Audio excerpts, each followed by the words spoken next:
Living in a world that's obsessed with beauty, being beautiful does have its advantages, and pretty privilege is a real thing that most women want or feel that they can benefit from.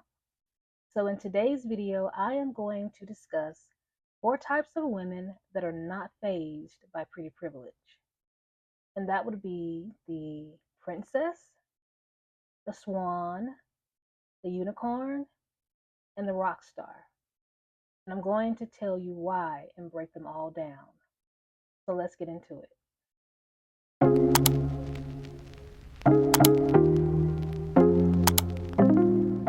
So, as some of you know, I am an actress, but also in college, I studied behavioral psychology because I was very sensitive as a child and I wanted to know why people acted the way they did. And also, as an actor, you have to people watch so that you can understand different emotions and how to play characters. So, needless to say, throughout the years, I have encountered many different personalities, and I would give them names or titles so that I could remember and understand them. So, continuing on with my Pretty Privilege series and breaking down the construct of beauty, I am going to discuss four types of women that are not affected by pretty privilege. So, let's dive into it. Number one, the princess. So when you hear terms like pretty in pink, daddy's little girl, these phrases go along with what I call the princess personality. Now, how is this personality type developed? Well, these women have been validated and deemed as beautiful from all sides, meaning their mother's side, their father's side, their friends, society, the media, etc. Or enough people have validated them since they were a small child. Now, a lot of children go through what is known as the awkward stage or the not so pretty phase. They're trying to grow into their personalities, they're trying to understand themselves. Teeth are coming and going. But with the princess type, these children are typically really pretty or beautiful as children, even through the awkward stage. It's almost as if they come out of the gate, or should I say, they come out of the womb already aesthetically pleasing. These children are often on the good side of favoritism, meaning that they are treated different, as in better. They're the ones that people brag on, want to show off. People want to buy them gifts or be associated with them in some way.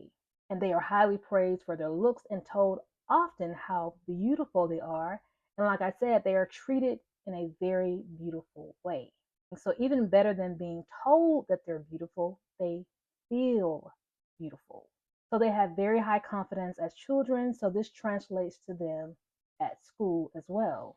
The kids treat them better or feel inferior to them.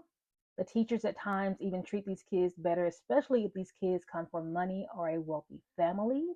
So basically, it's a form of childhood pretty privilege. Now, sometimes because of this preferential treatment, these kids can be a little mean and snarky, and sometimes they can be really nice. Now, let me make this clear with this type the child does not have to be conventionally pretty. It's more about how the child is treated and how the child feels. Regardless of how the world sees the child, if the child is surrounded by love, support, and validation, they will have a certain kind of self assurance about themselves where they won't accept or believe any standard lower than what they expect for themselves. This type can be even more powerful, particularly when their fathers play a role in their validation. It's something very magical for little girls when they grow up with their father telling them that they are beautiful and validating them and instilling self esteem and confidence in them before they start seeking validation in a romantic partner. So, how does this translate to adulthood? So, when this type grows up to be a woman, they're not fazed by pretty privilege or beauty standards because they feel that they are the standard, at least when it comes to vanity and beauty. They have a lot of self respect for themselves, or as they say in France, amour propre, which means a sense of one's own self worth. So this type is not fazed by having the label of pretty privilege because it has already been innate inside of them. They feel that this is already within them and there's no one that can tell them different. Now, of the four types that I will discuss today, this one has some qualities that I do like and some qualities that I don't like. For example, I am all for instilling high self esteem in children and teaching your child that she or he is beautiful no matter what. But this type also has a negative drawback. For some women of this type, being beautiful can become their identity. So much so to the point that they don't know what to do without it, or sometimes they fail to develop other skills because of it. For example, say they may have a corporate job that they may not be the best at, or they may feel less competent at.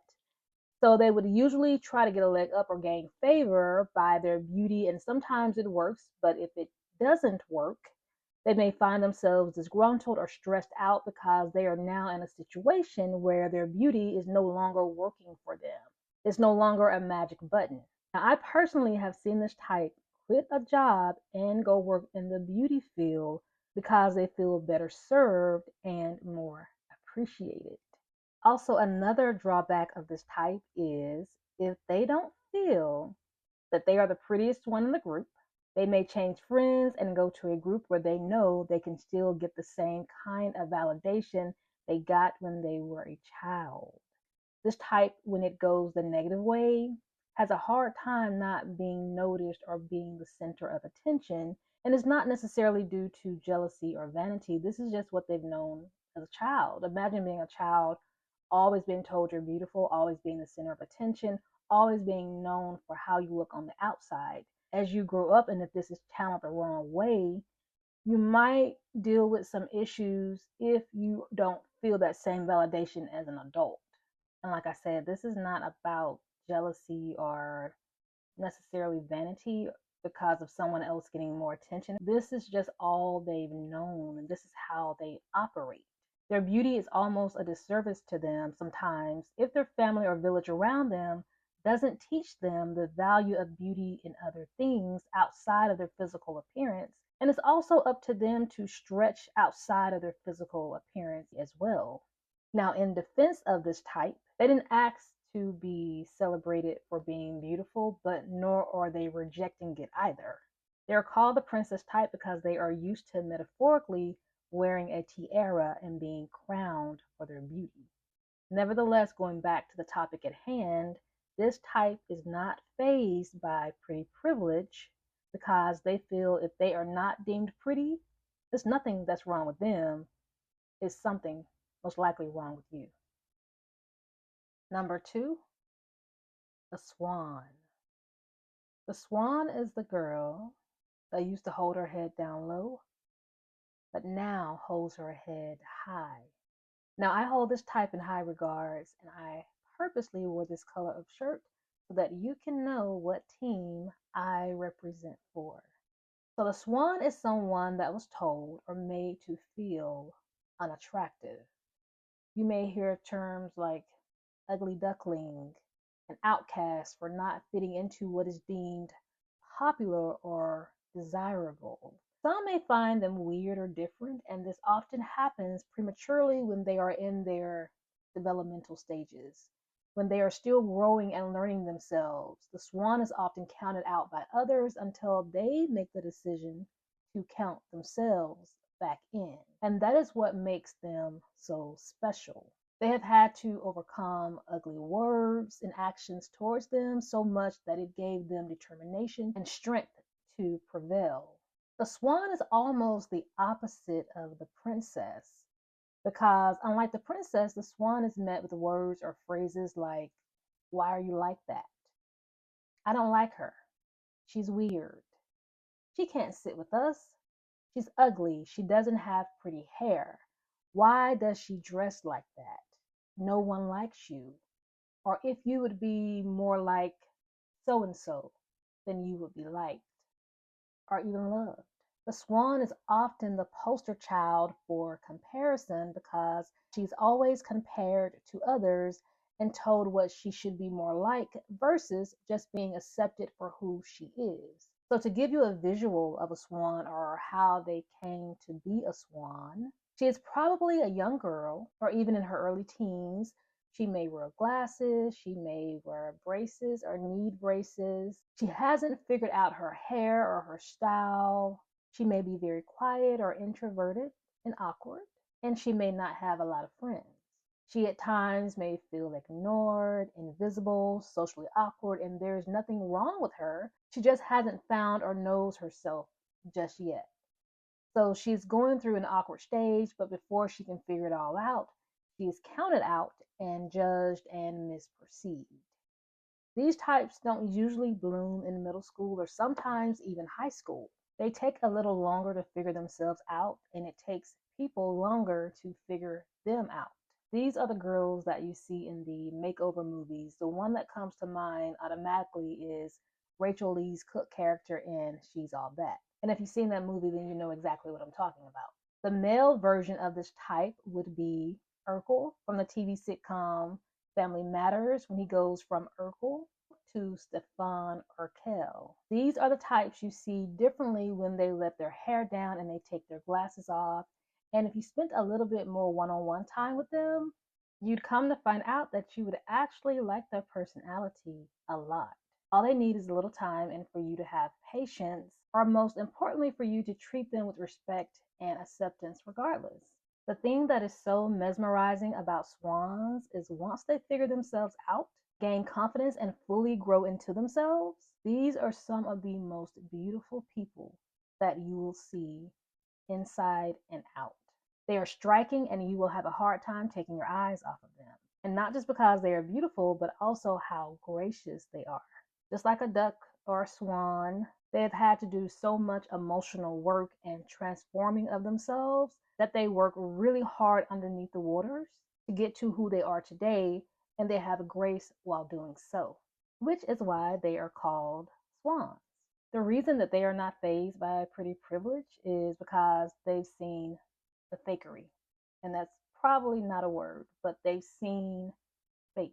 They've seen fake people. They've seen how fake people are or can be. The same people that disgraced them and treated them badly when they were not quote unquote beautiful or nobodies are the same people that will try to be their best friend when they become beautiful. They are the same people that will swear up and down that they were always rooting for them and that they always knew you had it in you. You'll hear things like, I knew you were going to be something special.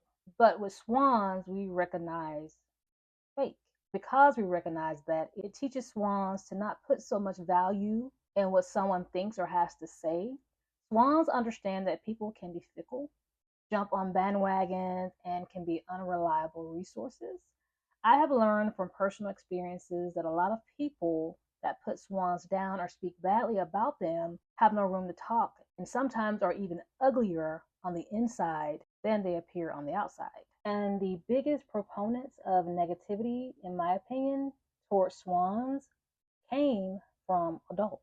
Adults showing favoritism, adults projecting, adults who probably were not validated by their parents or others, so they continue that cycle of putting down others and projecting their trauma onto little children about how a person should be and what makes a person beautiful. They perhaps didn't grow up feeling beautiful or have skewed views of what beauty is, or perhaps they were supposed to be swans themselves. So when swans as children see adults acting this way, you see how misleading people can be and how unreliable they can be.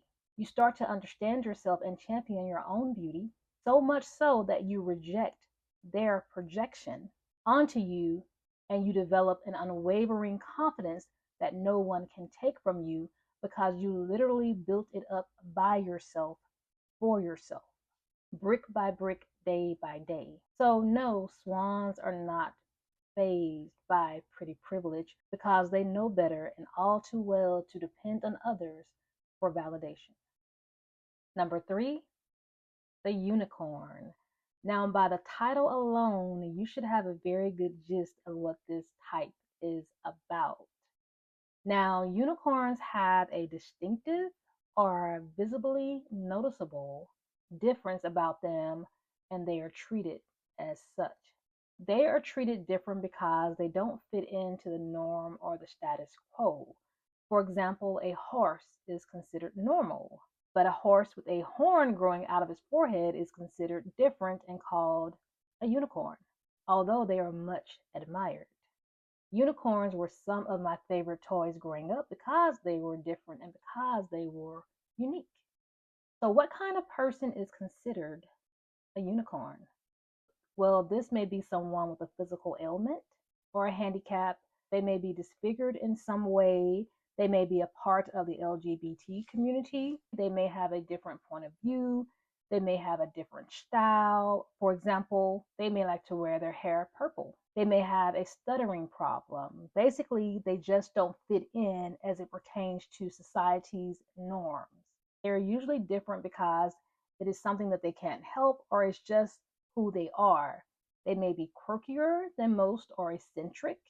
They may have an extreme personality or they are just out of place in some way. Outside of any physical ailment or difference, one of the things that makes unicorns special and unique is due to how tough they are mentally and physically. Unicorns have had to overcome being criticized or judged for something that they cannot control, so mentally, this makes them tough. Although they don't start this way and it does take time for them to build this thick layer of skin, they have also had to take something about them that is deemed negative or unattractive and find a way to still fit in, make others comfortable, and most importantly, accept themselves just the way they are. And they're physically stronger because of the adversity they've had to overcome. The last thing that they want you to tell them is that they can't or that they are not good enough. They're going to be relentless when it comes to going after what they want and oftentimes being the best at it. Because you don't get to limit or restrict them because they've already made it up in their minds that they will not be held back and that they have something to prove. But most of all, they want to be treated fairly as they possibly can with their circumstances, and they want to be treated like human beings.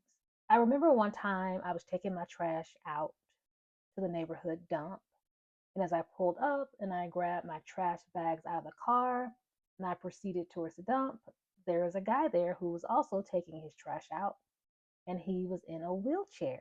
Not only did I effortlessly see him throw his bags away, he offered to throw my bags away, and I let him because I did not want to limit him to his handicap, and I can tell by the way he was moving and acting that he did not want to be limited to his handicap. And he was someone that didn't want any kind of special treatment. After he did it, I told him thank you, and there was a mutual exchange of respect and fairness as it should be. One of my favorite unicorns that come to mind is a character named Laura Wingfield from the play The Glass Menagerie, written by Tennessee Williams. So, in this play, the character Laura has a childhood illness that has left her with a limp. And because of this, she has a mental fragility and has an inferiority complex that has left her isolated from the outside world. So she collects glass figurines, which help her create her own world. And one of the figurines is a unicorn. And of course, this is symbolism for how Laura views herself or how she feels inside. Also in the play, Laura develops a crush on an old high school classmate who was a popular athlete. And it's very interesting to see how not only Laura is judged by others, but how she judges herself. Now, another example of a unicorn could be a Black person working at an all white establishment, or vice versa. It can also be a person who has a social anxiety but works with a group of introverts. A unicorn could be a person who is 6 feet tall in a family of people that are 5, 6, and under. So there are many levels of being a unicorn. So why isn't a unicorn fazed by pretty privilege? Well, if you have grown up the majority of your life feeling rejected, having to overcome a physical or mental ailment, you develop a certain kind of strength and durability. And someone who has had to overcome such adversity doesn't give a how pretty you think they are. And last but not least, number 4, the rock star. This type is called the rock star because they have been there, done that. And this is not their first rodeo. This type holds this name because they have been a combination of all the above types. They have been the princess, they have been the swan, and the unicorn at some point. They have also had a lot of life experiences and are usually older and wiser. They know it gets better or they know it can get better. They've weathered many storms and understand how to defeat them because they have come out on top of it and have seen the other side. Because the rock stars are usually older, they have been through many different adversities. They can often give advice and counsel, and even better, they can recognize what type you are and give you advice about it. They don't live by the opinions of others, and they can see through the BS and the hype. They know life is precious, and they understand that there's a deeper meaning to everything. They also live their lives to the fullest, whether they are younger or older. They have a certain je ne sais quoi about them that you just can't put into words. These people have a calmness about them and they understand the importance of not stressing. They are titled rock stars because they have overcome many battles and they know that they are the victor. An example of a rock star type is perhaps an older woman, maybe in her 60s, that has tattoos and pink hair and still rides her Harley Davidson. Like I said, these types live their lives. And from what all they have gone through, why not? A younger version of this type would be someone who is very secure within themselves, rocks to the beat of their own drums, a free spirit, and they can laugh off insults and don't feel the need to entertain ignorance. They live according to their own rules. They have a freedom about themselves. They are rebels with a cause. They are liberated. They know how to survive, and most importantly, they know that they can survive. You can just tell that they've been through something, but like I said, they have come out on the other side. This type garners much respect from the other types and people in general. You love to be around them and hear what they have to say because they drop gems and they are going to be entertaining as they do so. And they have the best, unbelievable stories. So, no, this type is not fazed by pretty privilege because they've been through it all, and they're not fazed by too much of anything at this point. So, as you can see, all of these types are similar in some ways, but different in some ways. But I do think they do share a common factor, which is resilience. So that's all we have for today's video as it pertains to pretty privilege and the construct of beauty. What other types of videos do you want to see surrounding this topic? So which type do you resonate with and which type are you? Leave your thoughts and comments below in the comments section. Don't forget to like, share, and subscribe. Thank you all so much for watching, and I'll see you all in the next one.